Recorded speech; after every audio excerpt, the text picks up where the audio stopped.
నమస్కారం. గత 2 రోజులుగా మనం ఇష్యూస్ మారిపోయినాయి. పచ్చ ఛానల్స్లో డిబేట్లు మారిపోయినాయి. 3 రాజధానుల్లో ప్రమేయమంతా నిర్ణయాధికారమంతా రాష్ట్రం అంది అని చెప్పినప్పుడు కేంద్రం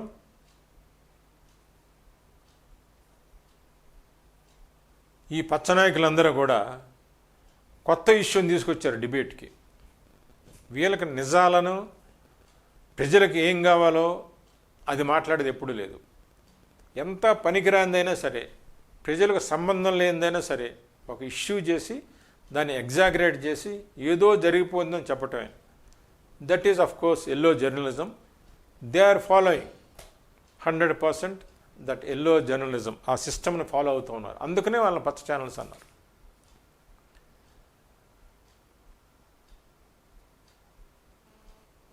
ఈశ్వరయ్య గారు మాజీ జడ్జి,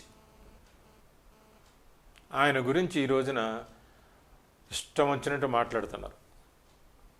ఈశ్వరయ్య గారు జడ్జిగా ఉన్నప్పుడు చక్కటి జడ్జిమెంట్స్ ఇచ్చాడు. ఆయన బీసీ నాయకుడు, అంబేద్కర్ గారు శిష్యుడు, ఒక ఎన్జిఓగా కూడా ఉంది ఆయనకి.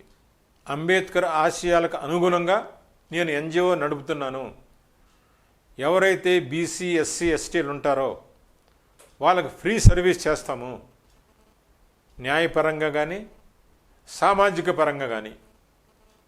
దానికి ఒక మాజీ జడ్జిగా, న్యాయమూర్తిగా నేను చక్కటి మార్గాన్ని నిర్దేశించగలను, మీకు సహాయం చేయగలను అని ఆయన ఆ ఎన్జిఓ నడుపుతూ ఉన్నారు.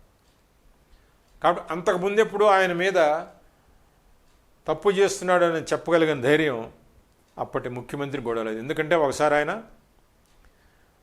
కొంతమంది బీసీ జడ్జీలని ఎలిజిబిలిటీ వచ్చినప్పుడు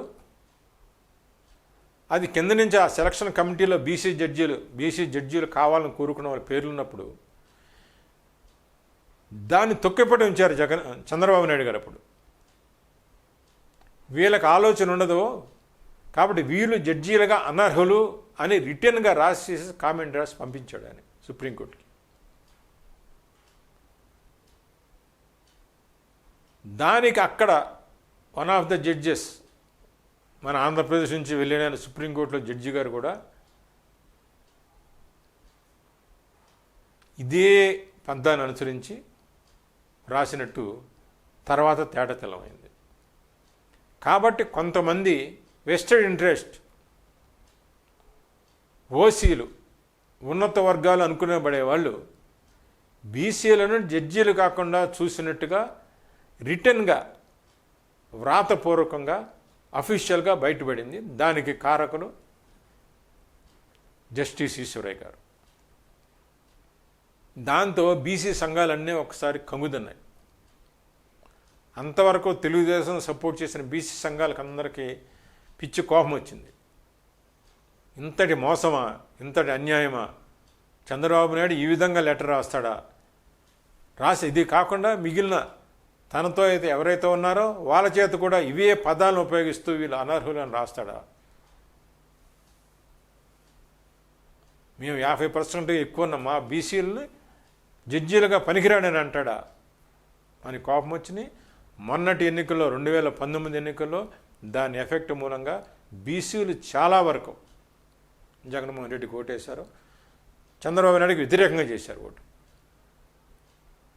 ఈ రోజున అటువంటి ఈశ్వరయ్య గారు ఏదో ఒక టెలిఫోన్ సంభాషణలో సస్పెండ్ అయిన జడ్జికి సపోర్ట్ చేస్తూ మాట్లాడింది బయటికి తీసుకొచ్చారు.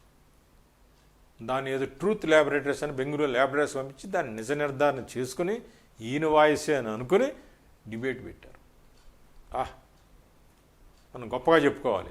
ఎందుకంటే ఎంత తొందరగా చేశారు చూసారా. మరి ఆ ఓటుకు నోటు కేసులో మరి ఈయన కూడా పంపించకపోయారు ట్రూత్ ల్యాబొరేటరీస్కి. అది ఎవరి వాయిసో తెలుసుకోవడానికి సిగ్గుండాలి కదా. ఓటుకు నోటు కేసులో చట్టానికి వ్యతిరేకంగా ఒక ముఖ్యమంత్రి అయ్యండి ఓట్లు కొంటున్నాడు, ఎమ్మెల్యే ఓట్లు అని తెలిసినప్పుడు, రెడీగా క్యాష్ కెమెరా ముందు పట్టుబడ్డప్పుడు, అక్కడ టెలిఫోన్లో మాట్లాడినప్పుడు ఏమైందండి? ఏమైందండి? ఈ ట్రూత్ ల్యాబొరేటరీస్ అప్పుడు లేదా? ఈ రోజున ఈశ్వర్య గారు ఏం మాట్లాడారు అని చెప్పి తీసుకొచ్చి దాన్ని లేనిపోని చిలవలో పలవలో చేపించి దాన్ని మార్ఫింగ్ చేసి ప్రజల ముందు తీసుకొచ్చి దాని మీద డిబేట్ పెట్టి జడ్జీలు ఈ విధంగా మాట్లాడతారా అని ఓ కళ్ళబొల్లి కన్నీరు కరుస్తూ ఉన్నారు. ఆయన ఏమన్నాడు? నేను కొంత వినటం జరిగింది ఏబిఎన్ ఛానల్ ద్వారానే. ఆయన ఏం మాట్లాడాడు? సరే, ఆయన కష్టాలు ఆయన కొన్ని సస్పెండ్ అయిపోయిన జడ్జి గారు సస్పెండ్ అయ్యాడు. ఆయన పెద్దిరెడ్డి గారు ఏదో అన్నారంట, ఇంకేదో అన్నారంట. ఈయన ఏమన్నాడు? నేను అంబేద్కర్ గారి ద్వారా ఒక ఎన్జిఓని స్టార్ట్ చేశాను. దానికి నా యొక్క ఉద్దేశం ఏంటంటే బీసీ ఎస్సీ ఎస్టీల యొక్క మంచి గైడెన్స్ ఇవ్వటమే, వాళ్ళకి నష్టం జరగకుండా చూడటమే, వాళ్ళందరూ ఏ విధంగా నాయకులు అవ్వాలి, ఏ విధంగా ముఖ్యమైన పోస్టులోకి రావాలని నా తాపత్రయం. కాబట్టి నేను మీకు తప్పకుండా సహాయం చేస్తాను. మీరు నిజాలు ఏమిటో నా దగ్గర తీసుకురండి. దీనికి ఎవరు అడ్డం వచ్చినా సరే, ఎవరు అడ్డం వచ్చినా, ఏ పొలిటికల్ నాయకుడు అడ్డం వచ్చినా, జడ్జీలు అడ్డం వచ్చినా కానీ నేను ఆగను. నేను నిజం కోసం నేను ఫైట్ చేస్తానని చెప్పాడు ఆయన. కాబట్టి నువ్వు జడ్జీలకు వ్యతిరేకంగా మాట్లాడేవే, సిట్టింగ్ జడ్జీలకు వ్యతిరేకంగా మాట్లాడేవే. Yes, he's a fighter. He wants to fight for the cause of the ఎస్సీస్, బీసీస్ అండ్ ఎస్టీస్. కాదనేది ఎవడండి దీనికి? ఆయన ఏదో అన్నాడంట, దాంట్లో ఎవరినో తిట్టాడంట. మామూలుగా మాట్లాడినప్పుడు బూతులు కూడా తిడతారు. పెద్ద పెద్ద రాష్ట్రపతి తిడతాడు, ప్రధానమంత్రి తిడతాడు, ముఖ్యమంత్రి కూడా తిట్టచ్చు పర్సనల్గా మాట్లాడినప్పుడు. ఎస్, ఆయన నిజాన్ని వచ్చి ఏదో మాట్లాడి ఉండొచ్చు కాక, దాన్ని తీసుకుని అదేదో బెంచ్ మీద నుంచి మాట్లాడినట్టు, బెంచ్ మీద కూర్చుని మాట్లాడినట్టు జడ్జి ఈ విధంగా బిల్డప్లు ఇచ్చేసేసి, నిజాన్ని దాచేసేసి, ఇంకొక ఇష్యూని డైవర్ట్ చేసి ఈ విధంగా మాట్లాడటం ఏంటి? నేను ముఖ్యమంత్రి గారి దగ్గర మిమ్మల్ని తీసుకువెళ్తాను, మిగిలిన వాళ్ళ రెడ్డిని గిడ్లని వదిలేసాయి, ఆడెవడో ఆ రెడ్డి చేశాడు ఈ రెడ్డి చేశాడని, వాళ్ళందరూ నథింగ్, వాళ్ళు పురుగులు, నేనున్నాను, నీకు న్యాయం చేపిస్తా అని ఆయనంటే ఆయనేమో నాగార్జునుడిని పొగడలేదే. ఇప్పుడు ఈ రోజున ఆ నాగార్జునుడు అమ్మో పెద్ద నాయకుడు, పెద్ద జడ్జి గారిని వీళ్ళు చెబుతున్నారు ఈ రోజున. ఆ రోజున నాగార్జున రెడ్డికి వ్యతిరేకంగా ఎంపీల చేత సైన్ చేయించి ఇంపీచ్మెంట్ చేయమని చెప్పింది ఎవరండి? ఎవరో? అంటే జనాలు అంత ఇదిగా మర్చిపోతారనా? ఆ రోజు ఏదేదో కళ్ళబొల్లి కబుర్లు చెప్పి సంబంధం లేని ఇతర రాష్ట్రాల ఎంపీలతో సిగ్నేచర్ చేయించింది ఎవరు? ఈ పచ్చబ్యాచ్ కదా. సో ఎవరి తరపున మాట్లాడుతున్నారు మీరు? నాగార్జున రెడ్డి వెనకేసుకొస్తున్నారా? ఈశ్వరుని వెనకేసుకొస్తున్నారా? లేకపోతే మీకు సపోర్ట్ చేసే కొంతమంది మహామహులు ఉన్నారు ఢిల్లీలో అని చెప్పి వాళ్ళ చెప్పు చేతులతో నడుస్తున్నారా మీరు? ఈ రోజున నేను అనుకునేది వైఎస్ఆర్సీపీ మాత్రం ఖచ్చితంగా ఈశ్వరయ్యని మోరల్ సపోర్ట్ ఇవ్వాల్సిన అవసరం ఉంది. Yes, he did not say anything wrong. He wanted to help SCs and BCs. Yes, that is correct. ఈ రోజున సామాజికంగా దాని అవసరం కూడా ఉంది. ఈశ్వరయ్య గారు న్యాయ కోవిదుడే కాదు, ఆయన ధర్మ కోవిదుడు కూడా. ఎక్కడ అన్యాయం జరిగినా ఊరుకోడు. మీకు మాదిరిగా ఆయన డబ్బులు సంపాదించాల. జడ్జిగా ఉన్నప్పుడు జడ్జి వెంటే ఇచ్చాడు, న్యాయం తరపున మాట్లాడాడు. కాబోయే బీసీ జడ్జీల తరపున మాట్లాడాడు, న్యాయమే మాట్లాడాడు, ధర్మమే మాట్లాడాడు. ఆ రోజున ఓపెన్గా రాలేకపోవచ్చు ఈజ్ ఎ సిట్టింగ్ జడ్జ్.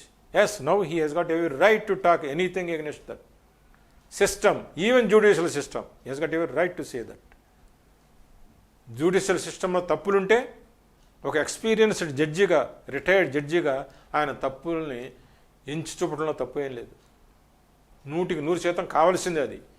ఎందుకు జడ్జిగా ఆయనకు అన్నీ తెలుసు, లోపల ఇటువంటి అన్యాయాలు అక్రమాలు జరుగుతున్నాయి. ఈ అట్టడుగు వర్గాన్ని ఉన్న వాళ్ళ తరపున ఎవరో కేసుల్లో కూడా ఎందుకు ఓడిపోతున్నారు, వాళ్ళకి సామాజికంగా ఎందుకు న్యాయం జరగటం లేదు, ఆయనకు తెలుసు. కాబట్టే ఆయన మనసులోని ఆక్రోశాన్ని ఆ విధంగా వెలిబుచ్చాడు. దాన్ని అడ్డంగా తీసుకుని ఇష్టం వచ్చిన అబద్ధాలు ఆడటం, డిబేట్లో మాట్లాడటం, ఇది అంతవరకు సబబు. మేము ఏమైనా చేయగలం న్యాయ వ్యవస్థని, అని ఛాలెంజ్ చేస్తున్నాయంట కొన్ని పక్షాలు. ఎవరినైనా లొంగ తీసుకుంటాం మేము బెదిరించి, ఏ జడ్జినైనా అని అంటున్నాయంట అని వీళ్ళు అంటాం. రాజ్యాంగ వ్యతిరేక చట్ట వ్యతిరేక చర్యలకు పాల్పడుతున్నారంట జడ్జీలకు వ్యతిరేకంగా మాట్లాడి అని వీళ్ళు అంటారు. వీటన్నిటికీ ఎవరు చేశారండి? మీ చంద్రబాబు నాయుడు కదా.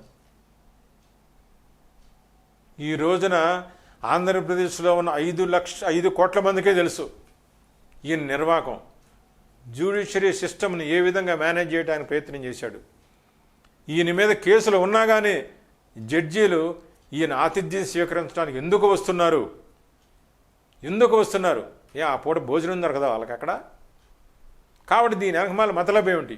ఈయన పిలవంగానే వచ్చి అతిథులుగా ఎందుకు వస్తున్నారు ఇక్కడికి? ఈయన మీద ఇన్ని కేసులు ఉండగా, ఇన్ని స్టే ఆర్డర్లు ఉండగా అది తెలీదా? ఓటుకు నోటు కేసులో దొంగ అని అందరికీ తెలుసు కదా, దేశంలో ఉండే 138 కోట్ల మందికి తెలుసు కదా, జడ్జీలకు తెలియదా? కాబట్టి ఈ భాగవతాన్ని బయట పెడదామనే ఈశ్వరయ్య గారు ప్రయత్నం చేస్తున్నారు. ఆంధ్రప్రదేశ్లో ఉండే 5 కోట్ల మంది కూడా ఈరోజు ఈశ్వరయ్య గారు ఆలోచనకు సపోర్ట్ చేస్తా అవసరం ఉందని మాత్రం నేను అనుకుంటున్నాను.